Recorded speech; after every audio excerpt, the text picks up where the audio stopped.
Hello everyone, this is Joseph Osco with American News Post. I'm here doing our sports podcast for Thursday, July 18th, 2013. Before we start today's podcast, I'd like to say something about our July 15th, 2013 show. For those of you who were nice enough to listen to the show, you know there was some excitement in our popular behind-the-scenes segment. For others unaware, there's been tension building over the last couple of shows between podcast hosts Michael Magnafichi and Frank Coconate. Our last show was almost our last show, period. After a great deal of persuading Michael to remain committed to this program, which included ANP establishing some restrictions for Frank to adhere regarding his creative freedom with the show, we seem to have settled things. Therefore, I'm very proud to tell you that ANP has been successful in preserving our sports podcast. After resolving things, Michael and I had a meeting early this morning to discuss the future of ANP's sports program. I shared with Michael what our audience wants to hear, which is information about Michael's previous path in life, in addition to the sports stuff today. Please know that Michael was very receptive to this information. He told me that he will participate in future discussions about his old life as a gangster, however on a limited basis, and he'll stop any future conversations once he feels uncomfortable. Now you know where things are, so we can finally begin today's show. It is my pleasure to introduce Michael Magnafichi. Good afternoon, everybody. And Mr. Frank Coconate. Good afternoon. Good afternoon, gentlemen. All right, where shall we begin today? Well, I thought that we would talk about the All-Star game. Good, good. That Methodist, I think that's his name, Methodist. I mispronounce it. Even the television commentators mispronounce it. He won the home run derby. And he's a guy that doesn't hit that many home runs in the regular season, but he was pounding them out, 480. He had won five. They said they had won 500. I didn't even hear of him until I seen him. Yeah, I guess he's a great ball player in Oakland. Yeah, he is. I mean, they had a whole segment about on ESPN about how Dominicans, Mexicans are dominating the sport. Baseball. Right. It's, before it used to be that the blacks were, the Afro-Americans were, they were the ones that were, and there's less than like 7% African-Americans playing. It's amazing because they are the most talented athletes. They are. I mean, for whatever reason, they are. I mean, no social profiling here. I'm just saying the truth is the truth. I'd love to be profiled like that. Right. I mean, they are the best. They jump out of the gym in basketball. They run the fastest. Strong. They're strong. They walk by a weight room. They get muscles. Right. They're just unbelievable. I mean, would take you and I just think they lost interest in baseball. They've more geared themselves up, in the neighborhoods with basketball. I don't know. Basketball and baseball are the only guaranteed contracts.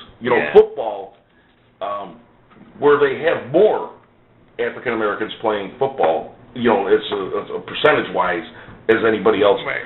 Because we're not qualified sociologists, so we're just they don't have guaranteed contracts. These guys here, they sign a $50 million deal, and that really comes down to like $5 million. Right. In basketball, that's $50 million. You have that. You see these guys signing with Robinson Cano in baseball, signing with Jay-Z. Right. Jay-Z's getting his hand in the agent business with baseball. Sure, because with the doors he could open up. First of all, in baseball, your contract is guaranteed. No, so I think Robinson Cano's contract is like $70 million over 6 years. He's got that $70 million. Now, what Jay-Z could do for him is kick open the doors on the advertisement side, put him out there. He's already doing a thing with Pepsi with his wife, Beyonce. Right. He's already signed a $50 million deal with that, Joe. I mean, it's unbelievable what Jay-Z could do. And it just, you'll see a lot of these guys fall to a guy like Jay-Z because he's got that popularity that he could kick open the doors. You're right. He's what's going on right now. He's it. Like he's the it. He's the Frank Sinatra of their era. Exactly. That's a very good analogy. Hit a piece in there. Very good comparison, analogy. Hanging with Frank Sinatra got you places. Right. If you were just, you know, bumming with him in a bar, you Yeah. know. And I met Frank Sinatra a few times. Where? At Rosebud. Oh, the Rosebud Restaurant. Which one? On Taylor On Street? Taylor Street. Yeah. I hear he was a great guy. I hear he was a nice He guy. was a good guy. He was a, you know, I And then mean, you'll hear other people say, here I had literally, you know, what, a 10-minute thing with him. Right. That was it. But I was awed in the 10 minutes. Who were you with? I was with a couple friends of mine. Yeah. You don't want to give their names? Well, there's no need to give their names. Right. You How know. about who was Sinatra with? He had his little entourage. I really don't know who they Yeah. were. Was this when your dad was alive? Yeah. Was your dad with you? Yes. So then we got one name to work with. Yeah, you got that out of me. And some close friends of you and your father. Right. I would assume Joey A. and Johnny, but you don't have to go into that. I know you're not comfortable with But it. Sinatra, where were you at again? What place? Rosebud on Taylor Street. Yeah. I mean, he likes Chicago. Sinatra. Yeah. Oh, he's always had ties to it. You know, he was,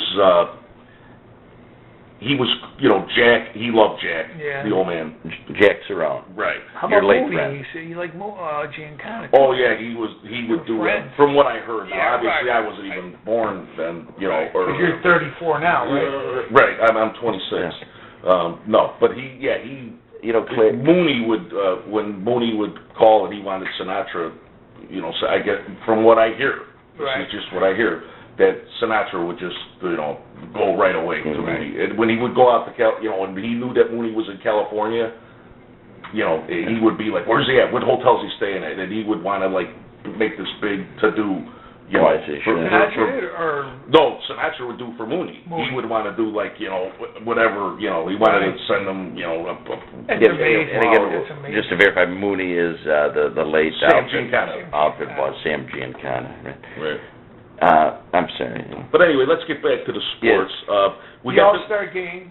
the All-Star game. Yeah, well, Great, I great hate- tribute to Mariano. Yeah, Rivera.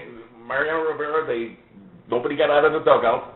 Both sides. Amazing, right. To let him get his standing ovation. The respect they have It was for the guy, it was yeah. pretty spectacular, and he is such a class act. Oh. You know what he's doing? He's going to every stadium he goes to. You know, when the visiting team, obviously, he's going to like the guys that are, you know, sweeping the benches. Exactly. And he's like Talking saying, to them, shaking this their is his hand. last year. He's Right. announced his retirement, Joe. He's announced his retirement. He's going to every stadium and let, you know, the guy that, you know, puts the ice cubes in your water for you. He's going to that guy saying, I just want to say goodbye, thank you for, you know, all the years. Yeah, he's I mean, just a class act. And it showed that, you know, they put him in the eighth inning because they weren't sure that he would get a ninth inning to Right. pitch, you know. Right. So they put him in the eighth, and he got 3 outs, Right. you know. Didn't strike anybody out, but a couple ground outs and a fly out. Right. And he, just the respect that he got Yeah, from all these guys was just, you know, and he deserves it. Yeah. He is just he's a He's class won World act. Series after World Series with the Yankees. Won five World Series with the Yankees. And he doesn't Yeah, look like right. he's doing He's stuff. the best closer of all Yeah, time. all time. You know, I thought who Eckersley pitched for Yeah. us. He pitched for the Cubs. Remember, he was a starter with the Cubs. Gossage, good And then he Gossage. went to the Oakland A's. Goose Gossage with the Yankees Goose, was a yeah. great The one. Goose, yeah.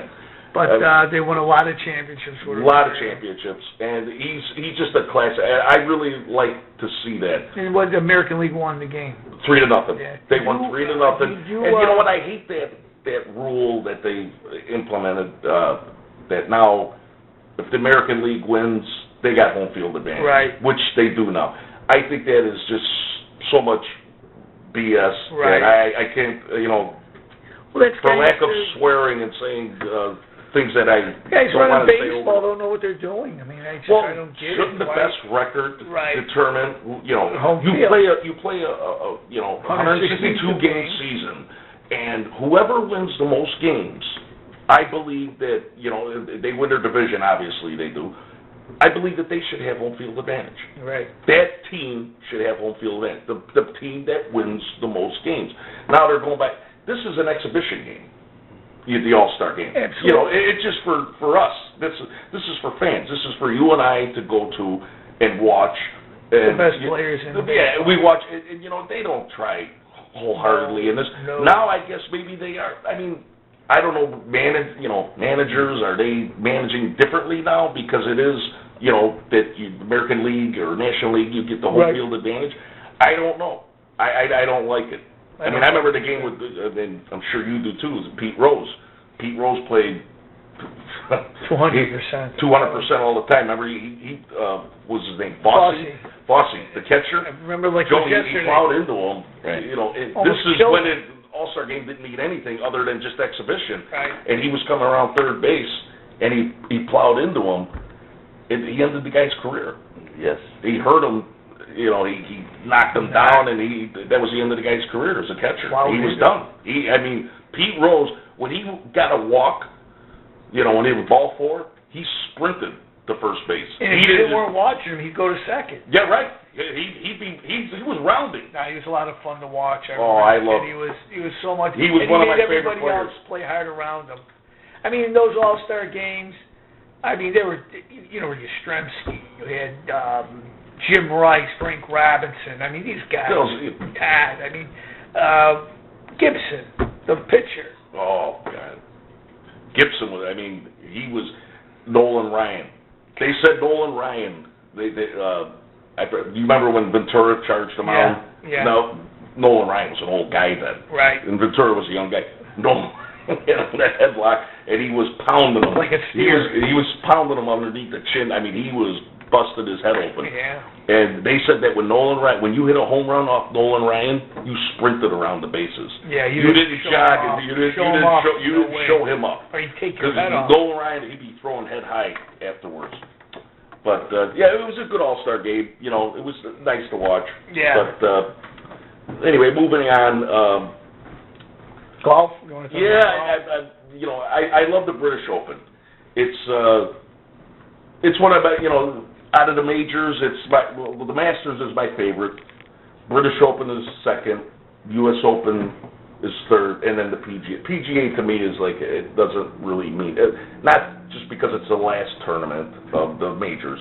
I just don't put much stock in that. But the British Open, you got to be very precise in how you attack the golf courses out there because it's windy, it's rainy.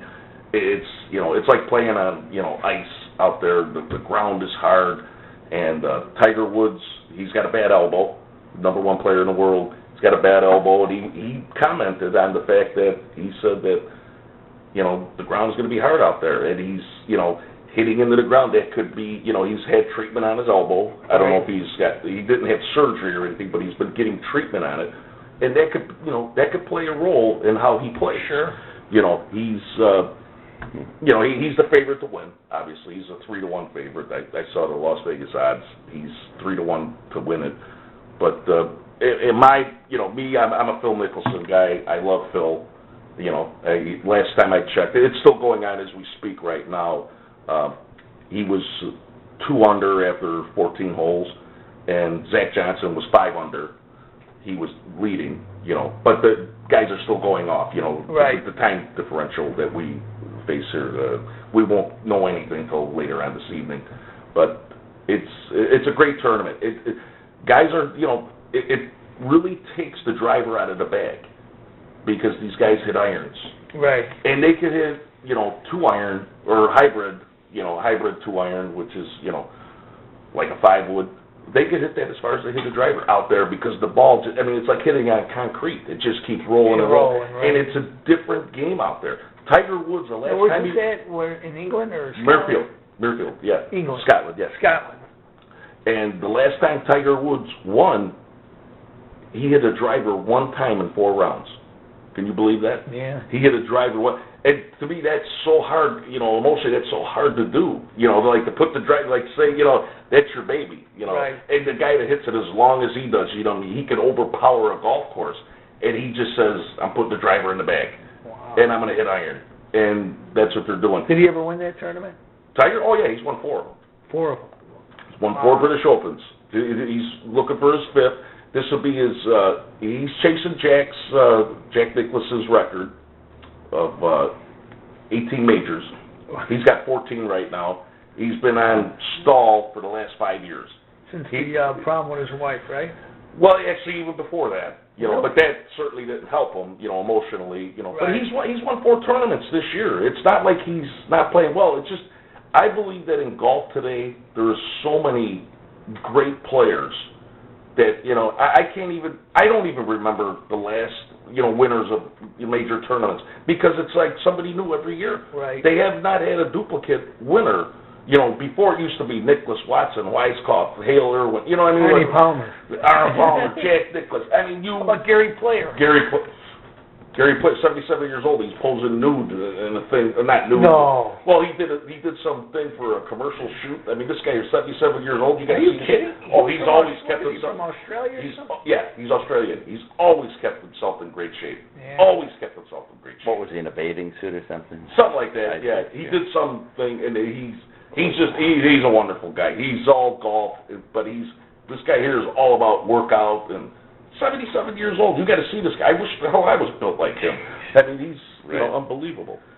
But moving on down, I just wanted to touch on a little bit about what your take was about Johnny Manziel, his media day with the SEC.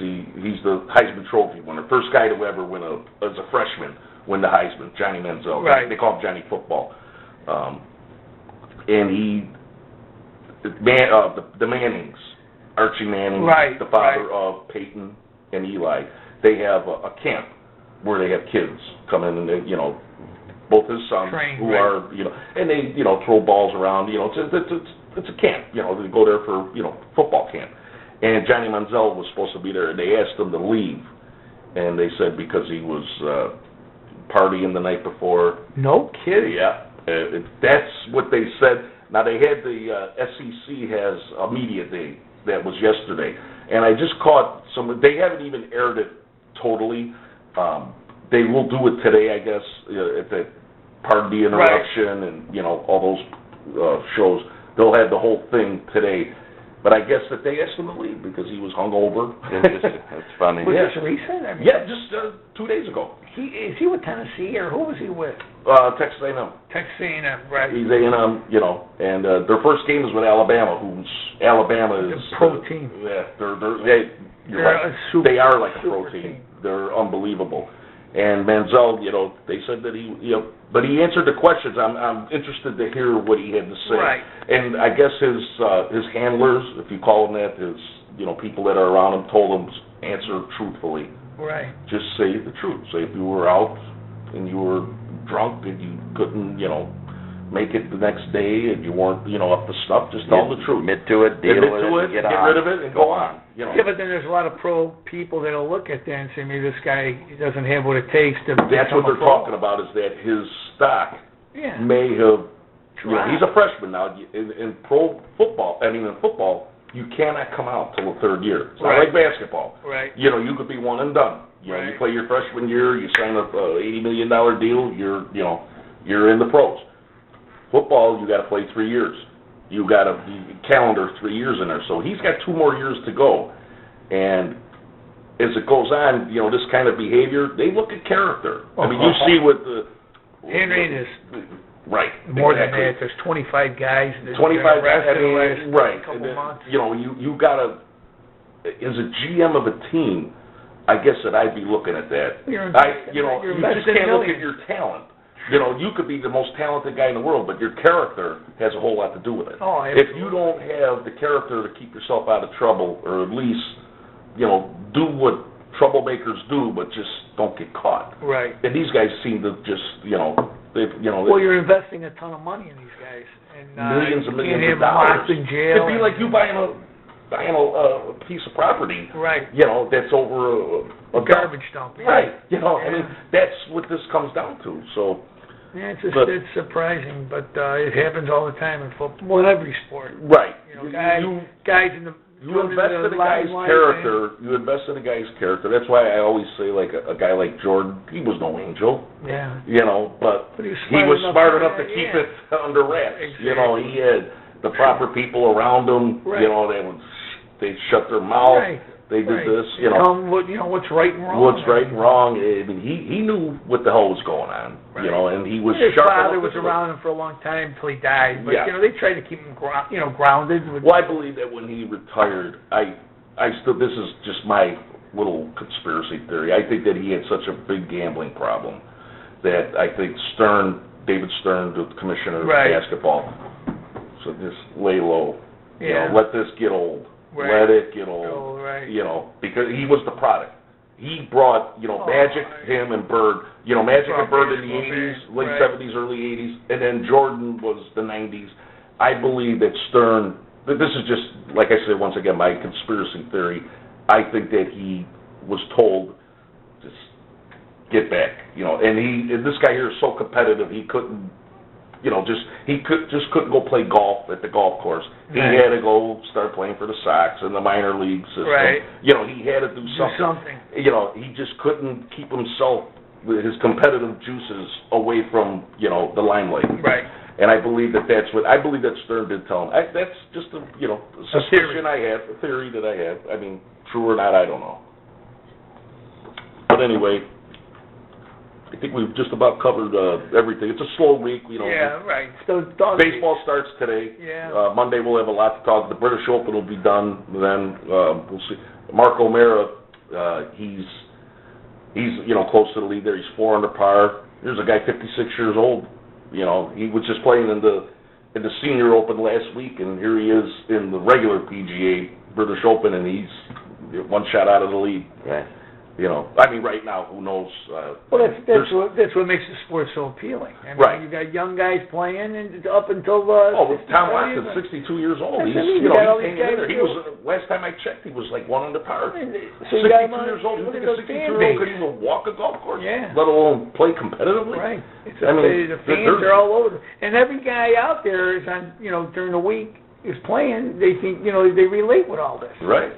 That's what makes it a good sport. Well, Great sport. gentlemen, I think we've covered everything for sports. I wanted to share with you what a critic had to say who called me recently.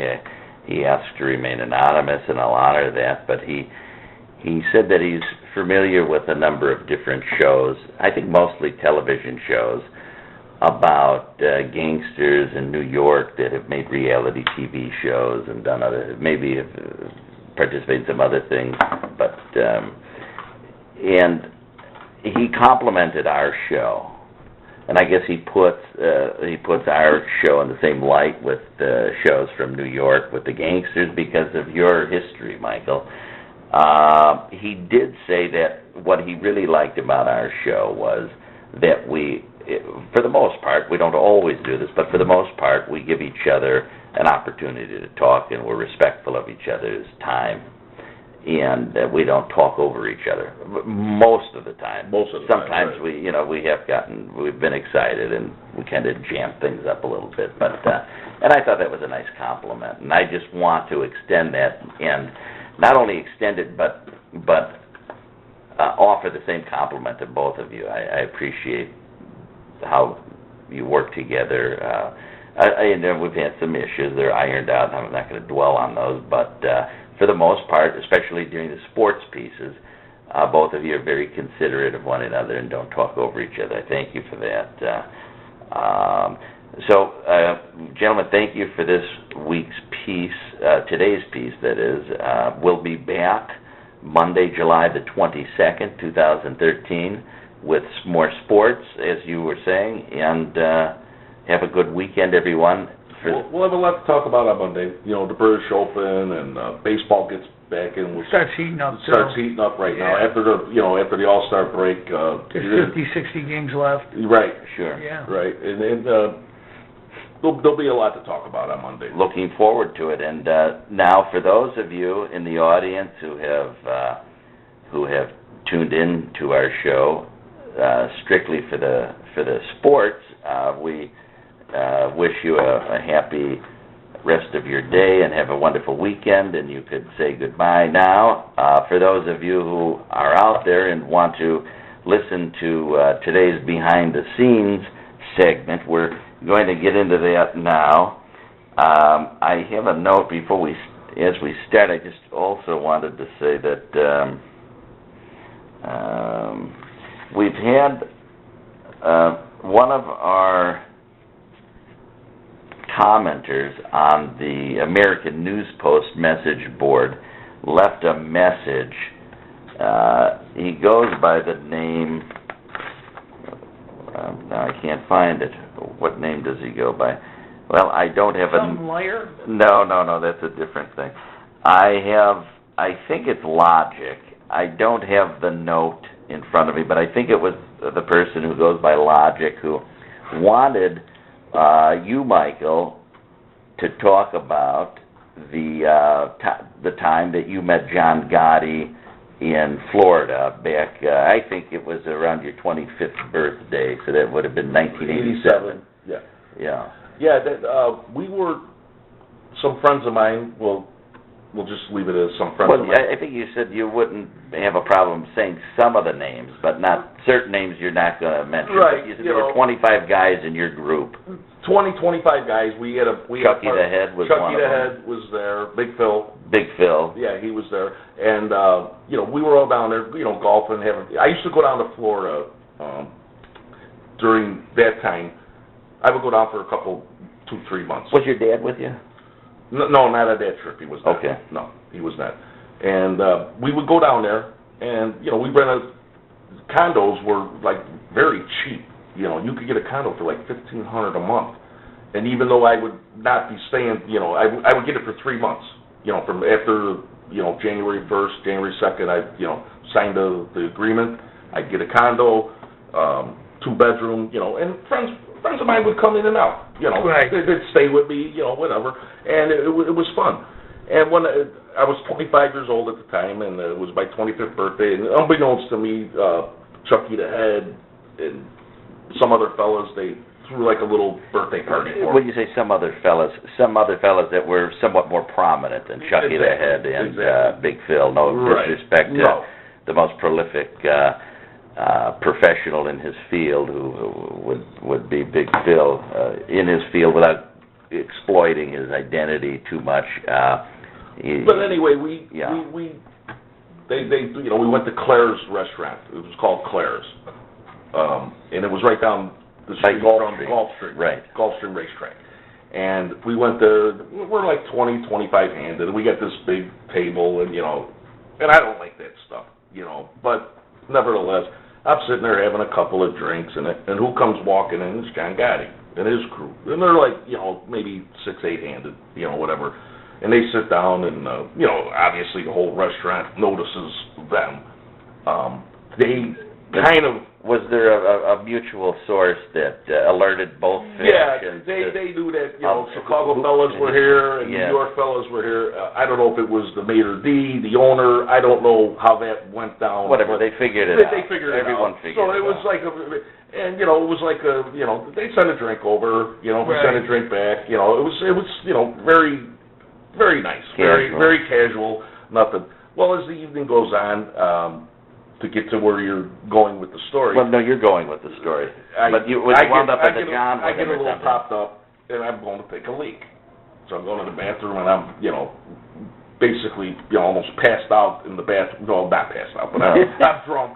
You're feeling no pain. I'm feeling it, and I take a leak. And Gotti comes in, and I'll never forget, he was wearing like this white, I want to say leisure suit, like something from the 70s, but it wasn't. It was very classy. Right. But it was, and he comes in, and 2 guys come in with him. 2 guys that, they look like they could, move buildings. Right. Okay? And I'm sitting there, and I'm taking a leak, and he goes, "Hey, kid, happy birthday." He says that to me, right. Which was, cool. And do you suspect he flew in from New York to be at your birthday party? I don't think so. Yeah, he did. Actually, he did. He called up some friends of mine in Chicago and said, "You know what? I want to be there for that kid's 25th birthday." Did he give you a Rolex or anything nice for your birthday? No, he gave me a Cartier. Oh, Are you no. kidding me? Okay. Well, I'll you take can a embarrass Cartier. John Gotti with a Rolex? Jesus Christ! He gave those away he gave those for parking tickets. Yeah. No, he no, he gave those to the jurors and The acquitted jurors, them right. 1,000 times. Yeah. So he comes in, he's sitting there, and these 2 big bruisers are sitting there waiting for him to take a leak, and we're in, right. in the urinal. Then it's sitting and standing. It's standing. Okay. No, I want to not- clarify. that Is he checking out your package at all? Well, now that's ridiculous. Come on, don't go there. He's sitting there, and he knows, and I mean, I'm a lowly nothing, I'm just. Not really. No, you're not. And he is who he is, and I said, and I'm washing my hands, and I says, I says, John, I said, you know, and I did call him John. I don't say Mr. Gotti because, Right. you know, to me, he's John. You know? Right. And not that I had any, you know, I had no.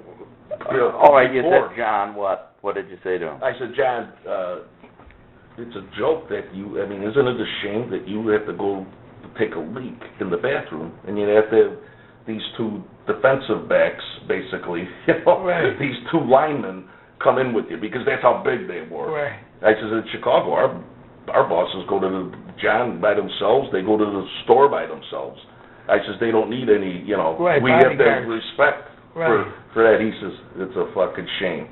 He says, and I'll never forget he said that. He says it's a fucking shame, isn't it? He says that I. So we could quote John Gotti as saying it's a bleat shame. Right. He did say that. That's as true could be. Yeah. No, you've told. I would never. I told you that story. You told know me what? the story 10 years ago, and it's the same as. Well, you know what? New York always did play an I wouldn't say an act, but always the role with the bodyguards and the drivers. Well, I believe, you know, because they have no. Out there, it doesn't seem like they have the loyalty and the respect that, like, well, Chicago's the second city, and. You know, I think they throw that in our face, even outfit-wise. Right. That they throw that in our face. So here, they got 5 families out there. Right. Okay. New York is not that much bigger than Chicago, right. population-wise. And here, Mr. Ricardo would go to Arby's by himself and have a beef sandwich with melted cheese on it. With me, with a nothing like me. Well, he'd go there with me. Being modest, but I appreciate he that. would go there, and you know. Right. Chicago had one basic boss in Chicago. Right. And Where you had New York had in all Chicago, these different families, jockeys. you divided up territories with, you know, capos rather than making bosses in you know, separate families like they do in New York. The Bronx. I mean, how big is the Bronx? I don't know. I've only been to New York one time in my life, and I never was in the Bronx. What were you doing in New York? I went with a friend of mine on just a regular trip. Just a regular trip. He had an empty ticket, you know, just for 2 days. Just went there. Where'd you stay? You know what? I don't even remember. I stay at the St. Regis. I love the place, the bar. I thought you stayed at the Waldorf. No, but I've been there. It's probably just as nice, if not maybe nicer. But the St. Regis is the perfect little bar in the. I figured you wouldn't do anything less. Well, in New York too, they were busy, usually trying to take over somebody else's business. You know what I mean? Well, I remember one time golfing with old man JB, Mr. Tony Ricardo, who we called. Well, you called JB or Joe. That's he says. Call him Joe. Right. So I do what he says to do. And we're golfing, and we're at Brookwood, and I don't know how it was probably right after the Castellano thing. You know, that when he killed him. When they killed him, and and a friend of ours, remain nameless, he said that him personally thought that was out of line, that you just don't go, haphazardly killing bosses. And he was upset about not upset to where he was losing sleep. You're referring to a made guy that is no longer with us, actually. Right, but right. I'll respect your wish to keep his name on. Right, I would not like to say that. His daughter would get really upset. She likes to get upset at things, but anyway. I guess you kind of painted a picture there, but anyway. I didn't name her. No, okay, don't. We were in the cart, we're driving, and it was in '85. That's when Castellano got hit, and I don't know how it came up because it's just him and I golfing, and we're following my father and Jack. Is this at Brookwood? Yeah, in Brookwood. Wooddale? Yeah, Illinois. And we're just a twosome, Joe and I. Right. And we're in front of my dad and. And again, Joe is Mr. Ricardo. Right. And he says, I don't know how it came up because I know I wouldn't bring it up. And he says, how he talked. I imitate his voice. My old man. Very well, by the way. My old man used to get a kick out of me. Those fucking New Yorkers, they think we're fucking nuts. They're the ones that are fucking nuts. They're killing bosses every fucking week. And that's what he said. And I just, I was like, And coming from a guy like him, he was with Al Capone. Now, on occasion, you mentioned once that occasionally you would, when you'd hear Joe B. mention Al's name, how everyone would get real quiet. Oh, fuck. When he, a few times, we were having, scheduled, when I say scheduled, just, just routine lunches, And it went from Jackie, the lawyer, he would, he initiated it. And we started at noon, then it went to 11:30, then 11, then to 10:30. And Jackie, he doesn't want lunch at 10:30. He wants the whole afternoon. Right. Yeah. Especially with JB. Like a wedding. Right. Lunch is a wedding for him. Well, my mother always said that he makes love to makes love to a meal. He makes love to his meals because it's like such a maybe he has some issues in that department where he can make love. I don't know about that. He has to romance a meal. I don't know either, but he maybe. JB would we'd come there, we'd have lunch, and he would JB would pretty much stay mute through the whole conversation, and it would, a bunch of us would be sitting around the table, and I'll share one story with you. He said one day, he goes, I remember one day, he says, Al came into the office. Now, when JB says Al, there's only one Al he's talking. It ain't Al Cardamone. How about Al Pomani? It ain't Al Pomani. It ain't, this is Al. Right. Al came into the office and he made peace with the grease balls. He says, now, fellas, tonight when you go out, instead of carrying one gun, carry two, because you can't trust a grease ball. And we all were sitting there, we were if you could have looked at the white faces on all of us, we were all suntanned, the tan went away. All the blood went out of it, because when this guy says Al, there's only one Al he's talking about. Sure, sure. It was pretty amazing. Those are little tidbits about Joe. God, who would... all you do is read about Al Capone in books and whatever the media says about him. Here's a guy that was with him, hung with him. Well, when he got it... You're talking about Joe. With JB got before the grand jury. Right. And they asked him, Al Capone? And he says, yes. Just, one word. Hi and goodbye or something. Hello, goodbye. Passing hello, goodbye. Anybody to even say that, that... They could go on record to say he knew him. To say that he knew him. Quite remarkable. Somebody to say that I lived down the block from him. I never even saw the guy. I saw him drove by. You saw him drive by. Here's a guy, hello and goodbye. Nonsense talk. Here's a guy that was working. He worked for him. Right. But who else would come out of that clique? Capone. Accardo. Did Jackie Cerrone with? Or is he? Well, Jack. Was he the same age as? No, Jack was 7 years younger than Joe. So JB. He was 7 years younger. No, but Jack was pretty much a youngster when JB was. Right. When Al went away. When did Al go away? Al went away in 31, I think. I don't know. Yeah, I think he went away in 31. Got 15 years sentence. He had to do 8, day for day or. Who's that? Capone? Yeah. Yeah. For the tax evasion. Right. Well, that was movie show. 1931. So Jack was born in 1914. So Jack was like 17 years old then. So he must have caught the eye of Joe. Joe was with Paul, and they. Well, you're talking about Joe B. Joe B, right. Caught the eye. Well, Jack caught the eye of Joe B. That's usually what happened. Well, I would say Cap, Cap probably right. exposed exactly. Joe right. B. Right. Yeah, sure. It was, Tony Capizzi. That was Jack's buddy. He loved Cap. Right. Some people don't know that Tony Cap was the guy that brought Jack in. Some people don't. I've talked to people. They say, "Oh, Joe, you don't know what you're talking about." No, he was. You're right in what you're saying that he was Jack's sponsor. Yeah, sure. He was. And he was. He must have made it over to that basement in River Forest at St. Luke's then. I'm using your words now. I'm not using Franco Canade's. Maybe so. It's going to be funny. It's just how history's going to be written about this era in the outfit. It just. Well, what I find interesting is how, if three guys like us if it were 1965 and started calling Paul Ricca or Joe B at his place of business or his daughter's place of business asking for him, I think we'd have been gone and off the planet by now. Today, last week you did something that was upsetful to Michael, and I don't want to dwell on it for that reason. Yeah, but we're here today. I went through a period of time in my life in recent years fearing the DeFranzas quite significantly. And you should. But in recent months, I have to say that I question whether I was ever if it was ever just, for me to fear them. You still don't know what they'll do.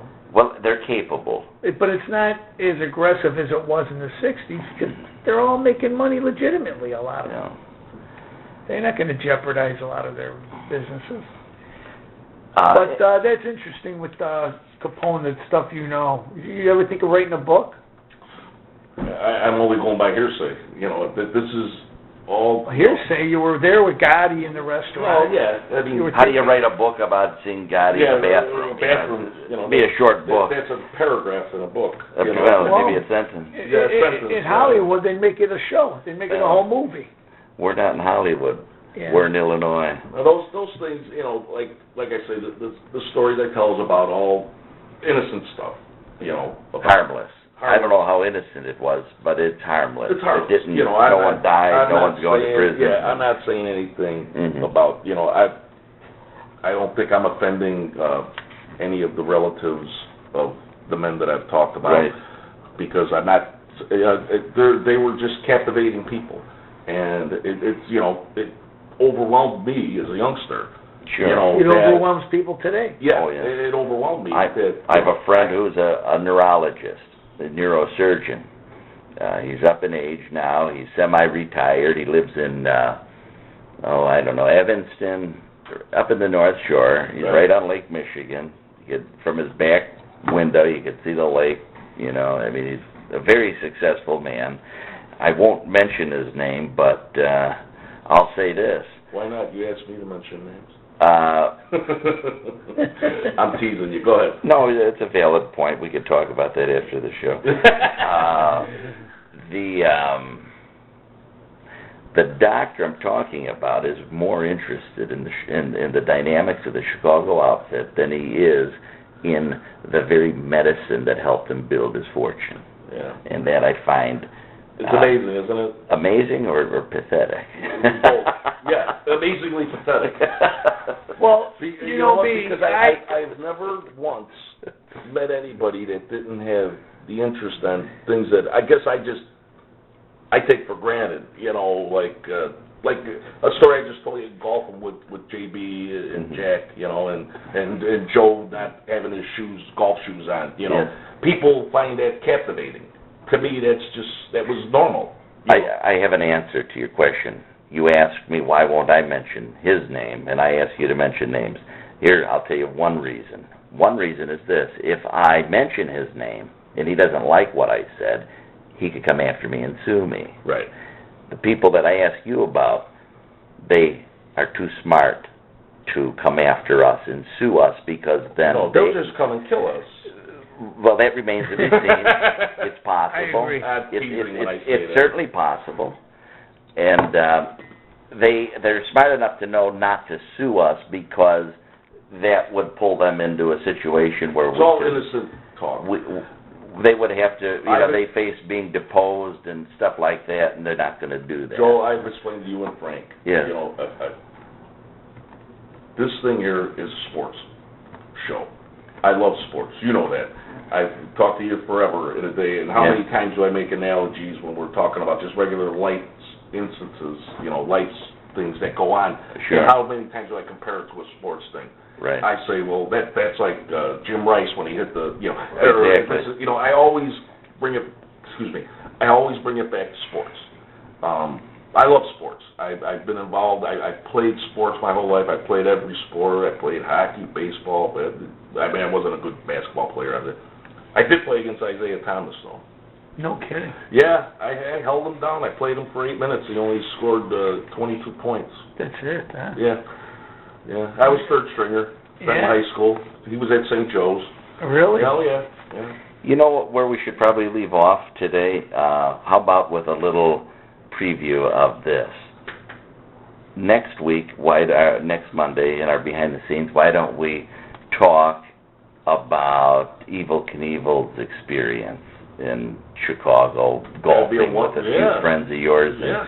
how much money it cost to have the that story would be a very to tell. good, Yeah. All right. Anything else, gentlemen? that's it. Well, Monday we'll talk about, Yeah.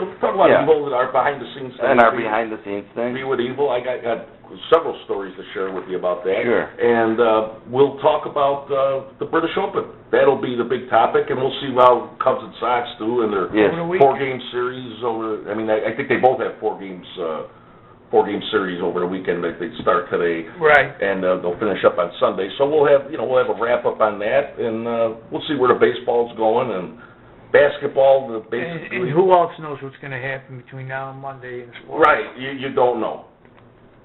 So, We'll pick it up there. We'll pick it up from there. We'll pick it up there. We'll talk about the golf. I'm interested in the British Open, and being that it's out there with the time differential, it's on at 4 in the morning. And everyone in our audience, while I step away from Michael and Frank having their conversation, I just want to remind you that you'll hear from us on Monday, the 22nd of July. Have a nice weekend.